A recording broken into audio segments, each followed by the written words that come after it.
মুখ্যমন্ত্রী ঘোষণা মতো গতকাল রাতে অন্ধকারের দেউচা-পাচামি কয়লা শিল্পের জন্য জমির খনন কাজ হয়েছে।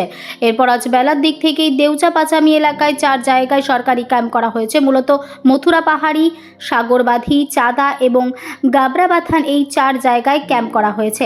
জেলা প্রশাসন সূত্রে জানা গেছে যে সমস্ত এলাকায় জমি সংক্রান্ত জটিলতা রয়েছে তার সমাধান করার জন্য এই ক্যাম্প করা হচ্ছে। অপরদিকে সমস্ত জায়গা ঘুরে দেখলেন পিভি সেলিম সহ জেলা শাসক এসপি। সেটা হচ্ছে এখানকার স্থানীয় বাসিন্দাদের দাবি ছিল যে এখানে কয়লা খনি হচ্ছে, তা আমাদের ল্যান্ডের যেগুলো আমরা সরকারকে সম্মতি দেব এই ল্যান্ডটা আমরা দিতে চাই, সেই ল্যান্ডের রেকর্ড আমাদের আপ টু ডেট হয়নি। হয়তো দেখা যাচ্ছে দাদুদের নামে বা বাবাদের নামে রেকর্ডটা আছে, সেই রেকর্ডটা আমাদের নিজেদের নামে করলে আমরা সেই ল্যান্ডের কনসেন্ট দিতে পারবো এবং কনসেন্ট দিলে পরবর্তী সময়ে চাকরির দাবিও করতে পারবো।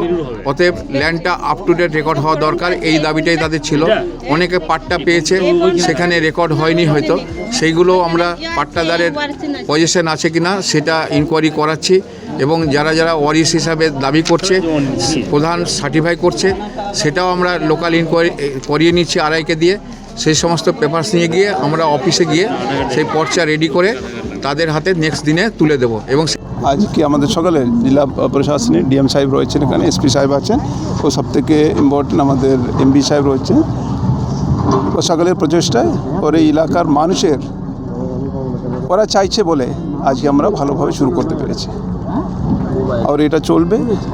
আর প্যারালালি আমাদের যে বাকি জমি নেওয়া কাজ, মানুষের কাজ দেওয়া, और কিছু লোক কালকে এসেছিল, ওদের কাগজপত্র নিয়ে কিছু সমস্যার কথা বললে সেই জন্যে 4টে ভিলেজে আশেপাশের গ্রামে ক্যাম্প করেছে, ক্যাম্প চলছে।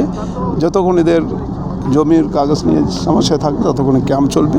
ওর প্রত্যেকটা মানুষের যা বলার আছে সেটা সব কথাগুলো শোনা হবে, তার সমাধান করা হবে, সেটা সমাধান করে ওদেরকে সঙ্গে নিয়ে এগোবো। আজকে 2-4 জন আছি।